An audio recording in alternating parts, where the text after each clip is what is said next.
כל הצדיקים הייתם שוכני עפר ורבים הקדוש צדיק יסוד עולם. נחל נובע מכוחו ברבנו רבי נחמן בן יצחק נחמן ומאן זכותו יגן עלינו ישראל אמן. בוקר טוב, בעזרת השם סתא ישמעיה, ici parole de Torah, aide à la réfouache des mains de Stéphane, Jamy, Ben, Moshe. בעזרת השם, רפואה שלמה immédiate, complète.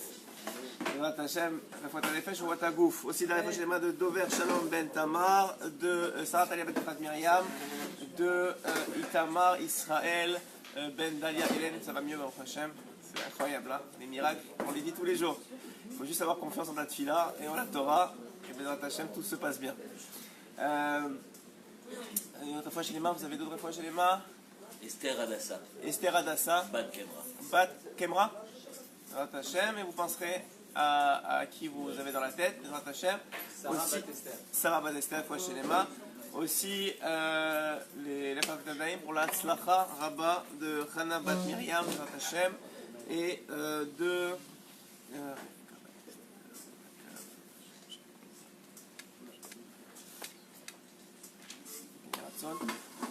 C'est bon, on peut commencer le shiur, Bezrat Hashem. On va évidemment à l'approche de Elul. Vous savez que Shabbat c'est Rosh Chodesh Elul, et que Elul, comme d'ailleurs Rav Neriah l'a mentionné juste avant, c'est la racine de Rosh Hashanah, c'est la source de Rosh Hashanah, et que de Rosh Hashanah va être décidé toute notre année.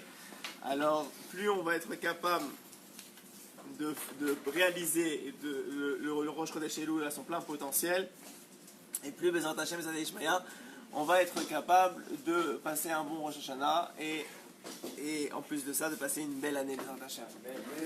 Donc en fait ce que j'aimerais partager avec vous, c'est un enseignement de Rabbeinu évidemment, comme à mon habitude, de Rabbi Nachman de Breslev, un enseignement qui est souvent oublié. Vous savez, on s'entend tous pour dire, surtout ceux qui sont dans une bête à midrash ou qui comprennent l'importance de la Torah, des mitzvot et la présence, et qui prennent chacun à son niveau un peu conscience de la présence d'Hachem. On s'entend tous pour dire qu'on n'est pas là pour rien et qu'on est tous là pour se changer, s'améliorer, se travailler et pour sortir de ce monde meilleur qu'on est venu. Si c'est pas en midot, en trait de caractère, au moins en ma'asim tovim, au moins en Torah, à être un peu plus de ce qu'on est arrivé. Et d'ailleurs, on le sait, le point de départ, il y a une histoire que Rabbeinu y rapporte. Il dit il y avait une montagne énorme à grimper. Et il y a un groupe d'amis qui se sont mis en tête de la grimper. Et ils ont mis des jours et des jours, vous imaginez la souffrance, vous imaginez le mont Everest, on va dire. Ouais, vous n'avez jamais fait ça de votre vie. Et on se dit, tu sais quoi, demain, viens, on va faire le mont Everest. Au bout de quelques heures, on a pu respirer. C'est difficile, mais bon, ils ont tenu le coup. Ils ont monté. Des fois, ils étaient obligés de s'arrêter plusieurs semaines pour se reposer, pour essayer de s'acclimater au climat, etc. Mais au bout d'un an de travail, ils arrivent en haut. Et là, ils voient des enfants en train de jouer en haut de la montagne. Ils leur demandent, mais je ne comprends pas. Comment vous avez fait pour arriver ici? Nous, ça fait 1 an qu'on travaille et on s'est tué avec nos capacités physiques, avec notre effort. Et vous êtes là? Ils disent, nous, on ne sait pas, on est né ici. Ça veut dire, ça, c'est la vie d'un homme. Chacun, il est né à des niveaux différents de spiritualité, avec des parents différents, avec des demandes d'Hachem différentes. Et on ne peut pas demander à quelqu'un qui est né en haut de la montagne de rester en haut de la montagne. Il faut gravir une autre montagne. Mais pour celui qui est né en bas de la montagne, c'est déjà super s'il arrive à monter à la montagne. Alors chacun a son parcours à faire dans cette vie. Et chacun un peu le sait en fonction de qui il est. Hein? Voilà, il a sa montagne à gravir, sa montagne spirituelle. Et il a sa montagne spirituelle à gravir, chacun a son chemin à faire. Il ne faut pas s'étonner qu'il y en a qui naissent en haut de la montagne, de certaines montagnes, comme nos enfants par exemple, par rapport à nous, et que, comme David Ameller le disait lui-même, dans Tehillim, il se vante de 2 choses. David Ameller se vante de ne pas avoir dormi les nuits, plus qu'un certain nombre de respirations, comme le cheval, et qui se réveillait donc tous les jours à Chatzot. Deuxième chose dont il se vante, c'est qu'il vérifiait le sang des Nida. Pourtant, David Ameller était un tzaddik gamour. Il avait beaucoup de choses à se vanter, c'est-à-dire à mettre en avant devant Akadosh Baruch Hu, à plaidoyer devant Akadosh Baruch Hu que ces 2 choses-là. Mais c'est les 2 seules choses que son père ne faisait pas déjà. Son père était un tzaddik gamour, Isha est l'un des quelques tzaddikim qui sont partis de ce monde sans faute, juste à cause de la faute d'Adam Rishon. Donc on parle de quelqu'un de très très très grand. Et David Amelech est né dans cette famille, il est né de cette union-là de son père, donc un tzaddik avec sa mère. Et donc déjà, il était en haut de la montagne. Donc pour lui, la seule chose qu'il pouvait dire à Hachem, regarde, je suis un roi, je pourrais faire n'importe quoi de ma vie, mais je m'occupe du sang des nidas, je m'occupe de purifier une femme à son mari. La nuit, alors que tous les rois dorment, moi je suis là à me réveiller, à te prier, à parler avec toi. Donc on voit que on peut pas, chacun d'entre nous, on est sur une certaine, on est né sur une certaine montagne, ou en tout cas à un certain niveau de la montagne, et il nous reste chacun d'entre nous beaucoup à parcourir.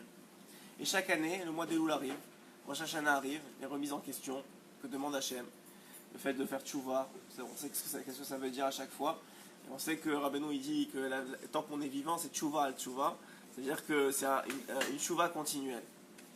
Mais il y a un élément important que j'aimerais partager avec vous aujourd'hui, qui m'a frappé quand je l'ai relu dans Sirot Haran. Sirot Haran, c'est un livre qui compile des conversations que Rabbeinu Akadosh il a eues avec ses élèves, si ce n'est pas ses élèves, des gens autour de lui qu'il a fréquentés. Ils ont été compilés. Il y en a une qui est très, très belle, j'ai trouvé, très particulière et qui est pleine d'enseignements. Et la sira est comme ça, la conversation est comme ça. Rabbeinu là-bas, il dit que tout l'homme, il est fait de plein de midot raot. Il naît dans ce monde avec plein de mauvais traits de caractère et qu'il lui incombe de les changer. On le voit déjà, j'en veux pour preuve, il ne le dit pas là-bas, mais je suis sûr être d'accord avec moi, j'en veux pour preuve les premiers jours de nos vies. Chacun d'entre nous, on arrive avec déjà l'imperfection de notre corps. On vient un huitième jour de notre vie, c'est le père qui fait la mitzvah, mais en réalité, si le fils était capable, il l'aurait fait. C'est la mitzvah du fils, c'est-à-dire de se faire la brit mila. Pourquoi Hachem il ne nous a pas fait déjà Maoul, même comme Moshe Rabbeinu, et même ceux qui naissent Maoul, c'est-à-dire que ceux qui naissent déjà sans l'excroissance, oui, sans le prépuce, même eux on les fait saigner pour montrer cet aspect-là, que dans ce monde, Hachem il a fait exprès de nous créer imparfaits, donc il ne faut pas se culpabiliser de ça, bien au contraire, sinon on n'a rien à faire dans ce monde. Si on est parfait, il n'y a rien à faire dans ce monde. C'est pas possible qu'un homme il soit parfait qu'il soit ici. Même s'il va devenir après le plus grand des tzaddik, il n'est pas né parfait, je vous le garantis. Donc, à partir du moment où nous on a compris ce principe-là, que Hachem il nous a créé imparfait et qu'il incombe à l'homme de se perfectionner dans ce monde, alors on a compris déjà une grande partie de la raison pour laquelle on est là. Maintenant, une fois qu'on a compris ce principe-là, alors ok, on veut changer, on veut évoluer, et chacun d'entre vous, à l'âge que vous avez remarqué que c'est pas si facile que ça, et que souvent on commence avec Elul, et avec Rosh Hashanah, et puis petit à petit, les événements font qu'on remarque que c'est tellement difficile, et que finalement on se décourage, et puis finalement on se retrouve l'année d'après, on n'a pas l'impression d'avoir tellement changé par rapport à l'année d'avant. Des fois oui, des fois on a le Srodech Oman, et de malgré nous avoir changé, ouais, mais de la majorité des fois, même ceux qui sont allés au Oman, on voit que la vie elle avance, et que les midot, elles sont tellement, ça a l'air tellement un yam de saleté, j'ai pas envie de vous rendre astratique, mais juste pour comprendre, ça a l'air tellement une mer de choses à réparer que tu as l'impression que tu vas jamais y arriver. Et même quand tu nettoies le bord de la plage, il reste la mer à faire, tu as l'impression que tu n'as rien fait du tout. Alors, Rabbeinu, il dit que, en vérité, écoutez bien, parce que c'est vraiment important, il dit qu'en vérité, un homme, il se trompe sur plusieurs niveaux. Premièrement, un homme, il se trompe en croyant que ça prend une journée pour se changer. Ça prend pas une journée. C'est pas parce que tu as décidé aujourd'hui de travailler sur la colère que demain tu vas être le plus calme des gens. C'est pas vrai, ça n'existe pas une chose pareille. Ça prend du temps, ça prend des efforts et ça prend une atmada. Deuxième chose, dit Rabbeinu Akadosh, la plupart des raisons pour lesquelles un homme ne réussit pas dans le changement de ses midot, c'est parce qu'il ne croit pas que c'est possible de changer. Il n'y croit pas. Il n'a pas la émouna dans Divrei Chachamim qui disent qu'un homme qui veut par exemple, qui veut ne plus être coléreux, il va y arriver. Si on prenait, je vous donne un exemple, si on prenait un homme qui veut changer, il est coléreux, il va arrêter. Si on lui montrait que s'il tenait bon pendant 3 ans, on lui montrait l'image de ce qu'il est, au bout de 3 ans, qu'il a réussi le parcours, qu'il est plus coléreux, qu'il a gagné dans sa relation avec sa femme, qu'il a gagné dans la relation avec ses enfants, qu'il a gagné dans la relation dans son travail, qu'il a gagné dans sa propre estime de soi. Il se voit 3 ans plus tard, ça ne va pas lui prendre 3 ans de changer, ça va lui prendre 3 jours. Parce qu'il voit que Béhémet c'est vrai et qu'il y est arrivé. Si on vous montre le résultat final du travail, vous allez gagner 80% du travail. Dit Rabbeinu Akadosh, pour que quelqu'un y change, il doit avoir la Emouna Shelema. 1, que c'est possible de changer, qu'il va réussir. 2, qu'il y a Hachem dans le monde qui a les capacités, enfin qui veut le faire réussir. Et 3, qu'il y a des etzot dans le monde, il y a des conseils, que s'il les suit, il y a un chemin à suivre. C'est-à-dire, il est sûr qu'il va arriver au résultat, il est sûr qu'il y a quelqu'un qui va l'aider sur le chemin, et il est sûr qu'il y a un chemin. Si le gars, si la personne, elle a travaillé sur une Emouna Shnema de ces 3 shlavim là, il va y arriver. Rabbeinu, vous voyez, même le Sarah, d'accord. Et Rabbeinu, il nous dit quelque chose d'incroyable. Il nous dit que c'est pas seulement que la personne elle va y arriver, mais la personne elle est capable d'y arriver en 1 an pour chaque midot. En 1 an. Vous voulez plus être coléreux, 1 an ça va vous prendre. Ah ouais? Il dit 1 an, mais 1 an si tu travailles seulement sur ça. Et tu fermes les yeux sur toutes, il appelle ça des mauvaises odeurs, et sur toutes les mauvaises odeurs qu'il y a dans ta vie. Parce que si tu commences à ouvrir tous les paquets, tu sais plus quelle odeur est la mauvaise, et tu n'es plus capable de travailler sur rien. Il dit Rabbeinu Akadosh à l'approche de Elul, je pense que c'est particulièrement important de comprendre ce concept-là, c'est un concept qui est rapporté dans Sichot Haran, qu'un homme, premièrement, il doit avoir confiance qu'il va y arriver. Il ne doit pas seulement avoir confiance, il doit être sûr qu'il va y arriver. Parce que Hachem, il n'a pas mis dans ce monde pour qu'il y arrive. Il n'a pas mis dans ce monde avec des midot raot. Il n'a pas mis dans ce monde avec des midot raot, si ce n'est pour les changer et pour arriver à devenir Béhémet quelqu'un, un homme bien, un homme qui a plus ces midot-là, un homme qui se sent plus mauvais. Rabbeinu il dit Hachem il t'a mis Bekavana, c'est-à-dire après ça, c'est des tikkunim, c'est des réparations, c'est le fait que tu as fait d'autres choses dans ta vie, dans d'autres vies, mais ça ne nous concerne pas dans cette vie-là. Finalement, ça ne nous concerne pas. Nous, ce qu'on voit, c'est le bout de notre nez, le bout de notre nez, c'est notre vie maintenant. Donc nous, ce qu'on sait, c'est qu'on est né avec telle capacité spirituelle, on est né à tel niveau de la montagne. Et il y en a plusieurs des montagnes à franchir. Et chaque montagne, elle doit être prise séparément. Et tu ne peux pas monter 2 montagnes en même temps. Donc à partir du moment où tu t'es mis un objectif, tu as dit cette année, pour moi c'est la colère, je vois que ça me tue. Je vois que tous mes enfants, de plus en plus qu'ils grandissent, j'arrive plus à me contrôler. De plus en plus que ma femme me dit des choses, j'arrive plus à, ça me touche trop. Ça me travaille sur ma émouna. Je vois ça, on va en prendre un exemple, mais n'importe qui peut savoir c'est quoi le truc qui l'empêche le plus de vivre aujourd'hui. Le plus de grandir, le plus d'évoluer, le plus de se construire. Il y a un aspect là, et en vérité ça va impacter tous les autres aspects. Mais on va dire qu'il va se travailler sur une mida. Maintenant qu'il a choisi la mida, et qu'il a choisi que c'est ça son sujet cette année, il va maintenant se convaincre qu'il peut y arriver.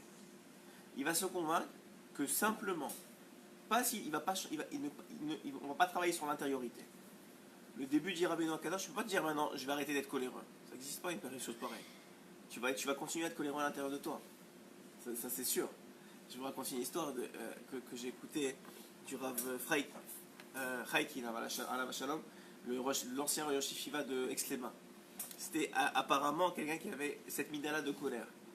Et c'est toujours une histoire qui me fait sourire. Et lorsqu'il avait des élèves dans sa yeshiva qui n'étaient pas si sérieux que ça le mettait en rogne un peu. Ça lui levait un peu le gars. Et il y avait un élève en particulier que lui, il faisait rien. Il venait, il préparait rien, pas la Gemara d'hier, rien du tout. Il préparait pas.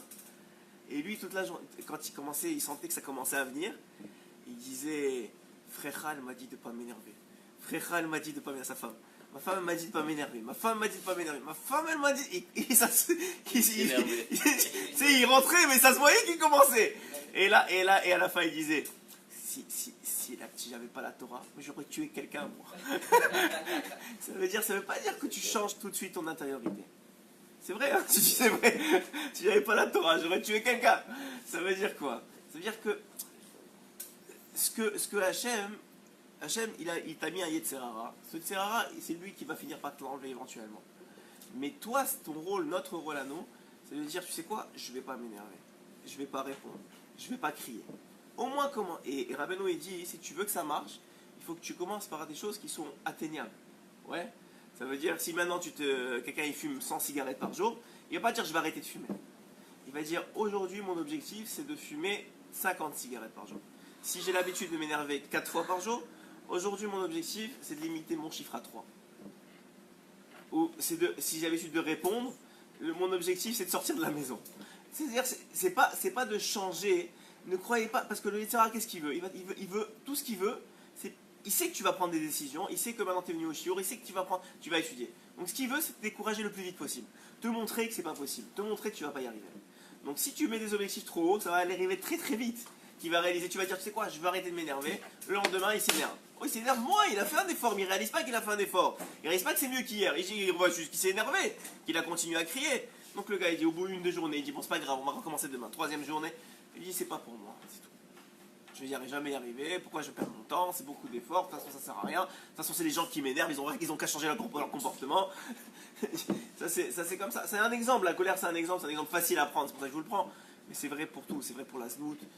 Aujourd'hui, les jeunes, je vous dis pas le nombre de jeunes qui viennent me voir, qui sont dans des matzavim par rapport à la znout, qui sont avec internet, avec tout ça, qui sont à la panime. Vous avez aucune idée de comment c'est difficile aujourd'hui dans la génération pour la jeunesse.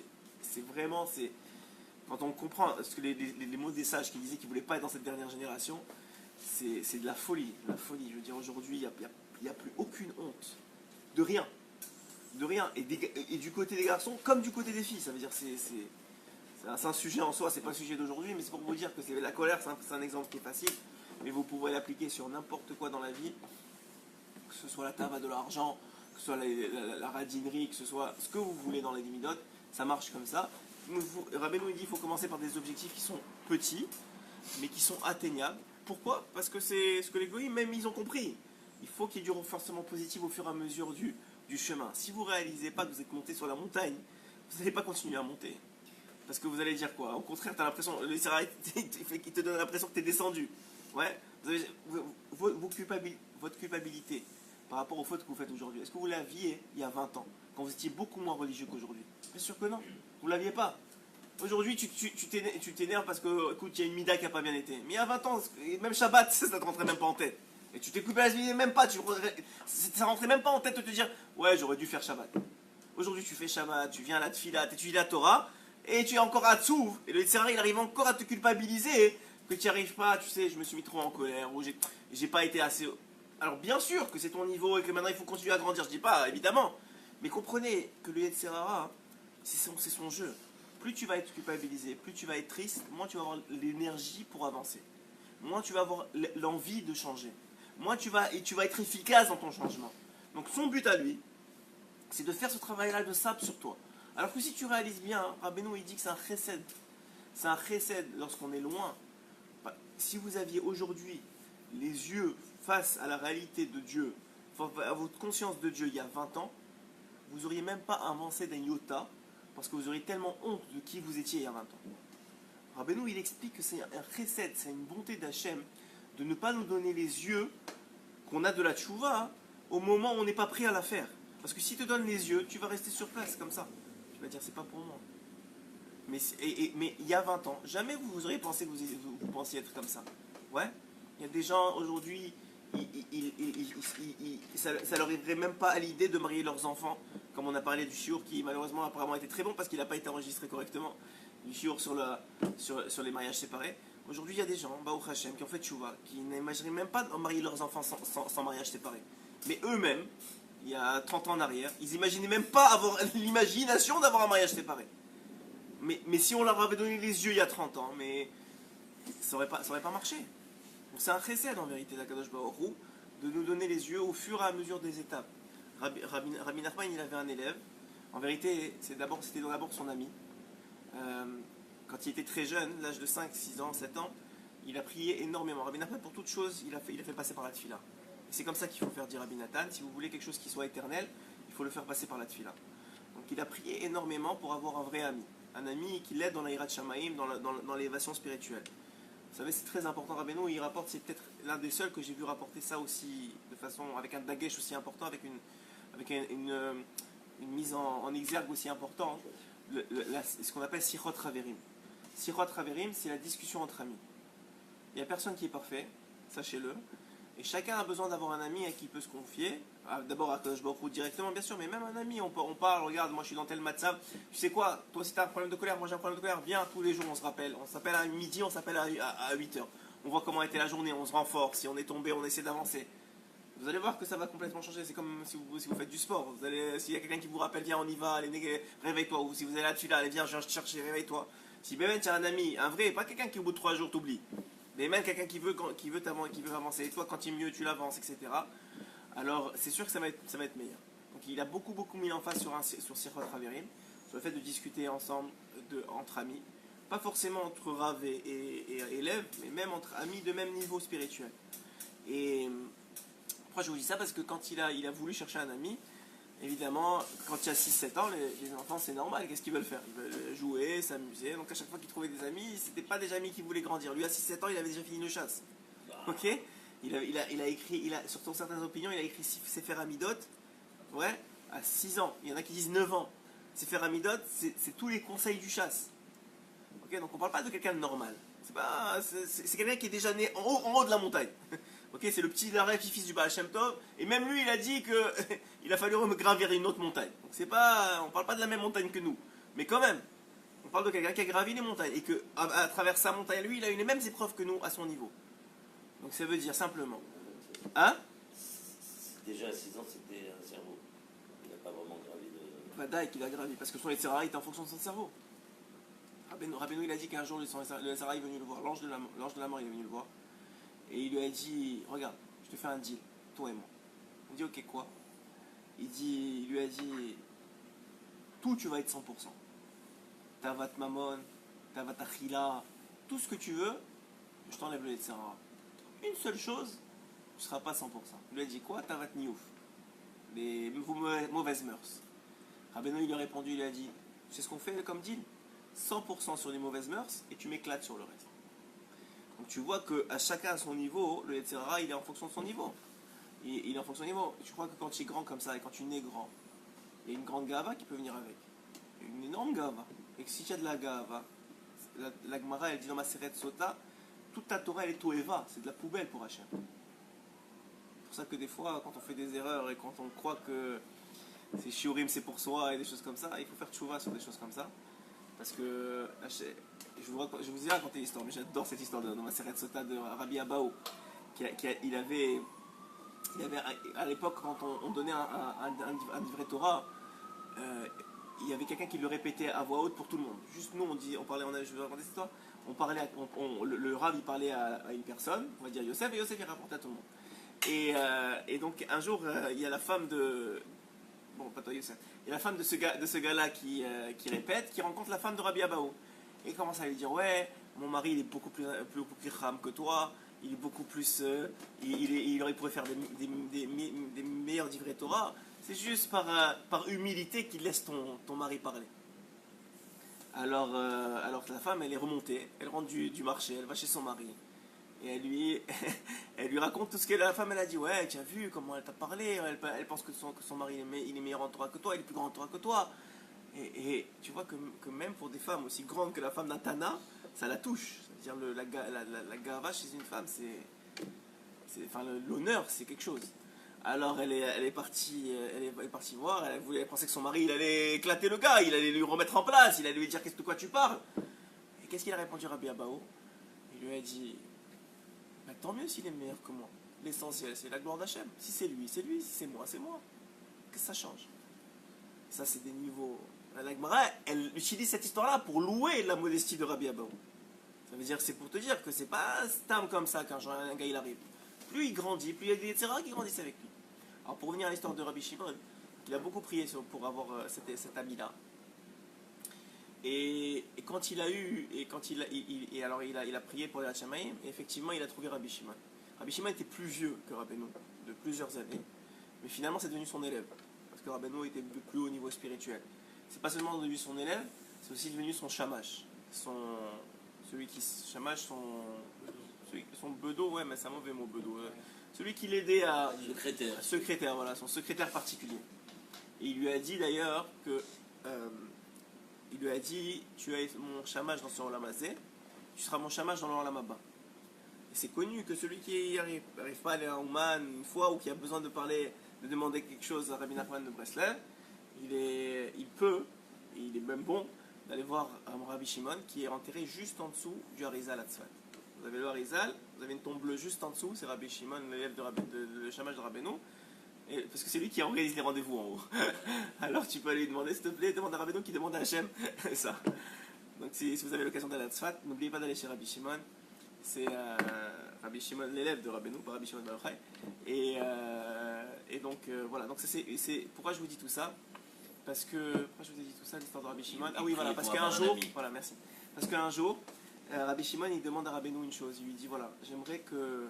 Il avait fait un shiur comme quoi le tzaddik, il transmet à ses élèves la hirat shamayim, la crainte du ciel. Alors il lui avait dit, après le shiur, il lui a dit, s'il vous plaît, transmettez-moi la crainte du ciel. Qu'est-ce qu'il a fait, Rabbeinu? Le soir même, Rabbi Shimon, ses yeux s'ouvrent, il commence à voir des anges autour de lui, et des démons, et des trucs qu'il n'a jamais vus de sa vie. Mais c'est au-dessus de son niveau, il tremble, il ne peut pas bouger, il sue de partout, et son âme elle a envie de partir, genre, il est au bord de la mort. Bon, Hachem il survit toute la nuit, le lendemain matin il court chez Rabbeinu, il dit, j'en supplie, qu'est-ce que vous m'avez fait, remettez-moi les yeux d'avant, je ne peux pas, c'est pas mon niveau, je ne veux pas. Alors, effectivement il revient, et après qu'il s'est remis, qu'il s'est calmé, etc., il parle avec Rabbeinu, il dit, mais comment on peut voir des choses pareilles? Alors il lui dit, la hirat shamayim, c'est la conscience d'Hachem. Plus tu es grand, plus tu vois des choses qui te permettent d'avoir conscience d'Hakadosh Baruch. Mais pour lui, c'est inimaginable. Pour Rabbi Shimon, c'était un tzaddik, mais c'était inimaginable de voir des choses pareilles. Donc nous, si on avait les yeux pour voir des choses, mais on quitterait directement ce monde. Le Zohar, il dit que si on était capable de voir un ange, on ne supporterait pas. On partirait. Ça veut dire que notre âme, elle ne supporterait pas. Hein? Kalva Chomer Hashindalet, ouais. C'est vrai, Kalva Chomer Hashindalet. Donc, à plus forte raison. Donc c'est un cadeau de ne pas avoir ces choses-là. Mais le travail sur soi, c'est d'avoir une conscience que ça existe et d'avoir la foi que ça existe. Alors nous aussi, peut-être c'est un cadeau de voir, de pas voir le résultat final, mais il faut avoir confiance que c'est possible, qu'on peut y arriver, que Hachem il nous a mis dans ce monde parce que c'est possible d'y arriver, parce que c'est dans nos mains d'y arriver, et que Béhémet, on peut être le meilleur qu'on peut être. On peut être le meilleur dans tous les domaines spirituels qu'on peut être. Et que c'est qu'une question de tefila, comme Rabbi Nathan a dit, que si un homme il n'a pas atteint un niveau spirituel quelconque, c'est soit pour deux raisons seulement. Soit parce qu'il n'a pas assez prié, soit parce qu'il n'a pas prié du tout. C'est aussi simple que ça. S'il n'a pas atteint un niveau spirituel, c'est soit parce qu'il n'a pas assez prié, soit parce qu'il n'a pas prié du tout. Il n'a pas fait ses des doutes, il n'a pas rentré dans la tefila, je t'en supplie Hachem, aide-moi à avancer on a parlé de la colère, aide-moi à atteindre ce niveau-là aujourd'hui. Et plus tu fais ça, plus tu grandis de Emouna, parce que tu vois qu'il t'aide, tu vois que ça marche, et donc tu crées un lien plus fort. En plus de ça, tu gagnes le lien avec Hachem, qui est l'essentiel du travail sur soi. Et en vérité, c'est ça que tu gagnes au Olam Haba. Je vous l'ai dit plusieurs fois, au Olam Haba, ce que tu récoltes, c'est le lien que tu as créé dans ce monde-ci alors qu'il était caché. C'est ça que tu récoltes au Olam Haba. Plus tu as un lien fort dans ce monde-ci, alors qu'il est caché, plus quand il va être dévoilé, tu vas être proche de lui. C'est ça le Olam Haba. Donc en vérité, il ne faut pas se décourager. Je sais qu'on entend beaucoup de chiots et que beaucoup d'informations, surtout aujourd'hui, avec Internet, il y a beaucoup d'informations qui rentrent et on voit qu'on n'accomplit pas le millième de ce qui rentre. Même dans les shiurim que je fais, je sais pas, Bezrat Hashem Kashem, il m'aide à accomplir ce que je dis, même une partie de ce que je dis. Ça veut dire que chacun d'entre nous, on voit qu'on a de l'information, on voit que la Torah elle est accessible, on voit qu'on sait ce qu'il y a à faire. Mais dans les faits, ça prend beaucoup plus de temps de réaliser ce qu'il y a à faire que de connaître ce qu'il y a à faire. C'est un homme et c'est pas un plus un. C'est un travail de tous les jours, c'est un travail sur soi, c'est un travail où le Tzara ne te lâche pas. C'est un travail où tu n'es pas seul dans l'équation. Il y a des gens autour de toi que tu ne contrôles pas, et qu'il faut comprendre que tu ne contrôles pas. Et que c'est pas toi qui contrôle le monde, et que c'est Hachem qui est derrière tout ça. C'est un travail sur la Emouna énorme. C'est un travail sur soi. Des fois, il y a des épreuves qui viennent en ligne de compte. La maladie, chez certains, ou bien d'autres épreuves, la parnassa, et en plus qui rentrent, qui ajoutent sur tout ça. Donc tout ça, ça va être pris en compte. Tout ça, il ne faut pas se décourager. Il faut savoir, je pense que s'il y avait une idée à retenir du shiur, c'est que Rabbeinu il dit, et tous les sages ils disent que c'est possible. Sinon, le Réchit Chochma, il n'aurait pas écrit le Réchit Chochma. Le Messiat Yesharim, il n'aurait pas pris des années à écrire le Messiat Yesharim. Rabbeinu, il n'aurait pas perdu des enfants pour pouvoir transmettre des secrets de la Torah. S'il pensait pas, si Hachem n'avait pas confiance en nous, il n'aurait pas mis tous ces sadikim pour nous donner les conseils. Il nous aurait laissé tomber. À quoi ça sert de faire souffrir des sadikim pour les générations? Tout ça pourquoi? Pour que vous finissiez comme vous avez commencé. Ça ne fait pas de sens. Mais évidemment que c'est possible. Évidemment que tous ceux qui y sont arrivés, c'est parce qu'ils ont eu confiance en eux, ils ont eu confiance en Hachem, ils ont confiance en les conseils de la Torah. Ils ont compris que s'il y avait des conseils, c'est parce qu'ils étaient réalisables. Parce que sinon, combien Rabbeinu il a dit, j'ai perdu mes enfants pour vous transmettre le Tikkun HaKlali. J'ai perdu mes enfants. Mon fils, j'ai perdu. Parce que en haut, c'est toi mon fils, soit le Tikkun HaKlali. Vous imaginez une chose pareille? Un homme, il va dire, je préfère, tu sais quoi, mon fils, il va quitter plutôt ce monde pour que des générations, ils aient un remède pour le Tikkun HaBrit. Vous pensez à une chose pareille? Ça vous, juste, il bonnène un peu sur ça. Et nous, on l'a dans les mains et on ne le fait pas. C'est chaval. Aujourd'hui, Béhémet, c'est chaval. C'est chaval de ne pas croire au moins que les Etzot sont des Etzot qui marchent. Ça marche. Ça fonctionne. De se renouveler à chaque instant. De penser de commencer par les petites choses. De se concentrer sur une bracha. De comprendre que n'importe quoi qu'on fait, même aussi petit que ça soit, ça a un impact énorme pour l'éternité. Énorme pour l'éternité. C'est des choses, une mitzvah, ça va être, non seulement c'est pour vous, pour l'éternité, mais ça va être retourné à vos enfants, vos petits-enfants, vos arrière-petits-enfants, une tzedaka que vous faites, une aide que vous donnez, c'est votre petit-fils, votre arrière-petit-fils qui va en profiter. Si vous comprenez ça, je pense qu'on a assez pour ce shiur-là de ce matin, que Bémet, il faut prier. La première chose à faire, c'est qu'il faut prier. D'abord, premièrement, il faut faire un bilan de ce qui vraiment est nécessaire de changer chez nous. Pour notre bien à nous, pas pour personne d'autre. Une fois qu'on a compris ça, que c'est Béhémet pour notre bien, alors on prend une mida, une chose à faire. Sur ça, on la casse en des milliers de petites choses. Et chaque jour, ou chaque semaine, ou chaque mois, on se donne des petits objectifs. Et on prie pour y arriver. Et vous allez voir, enfin on va voir, je m'inclus dedans, que ça fonctionne. Ça fonctionne. Chazak U'Baruch.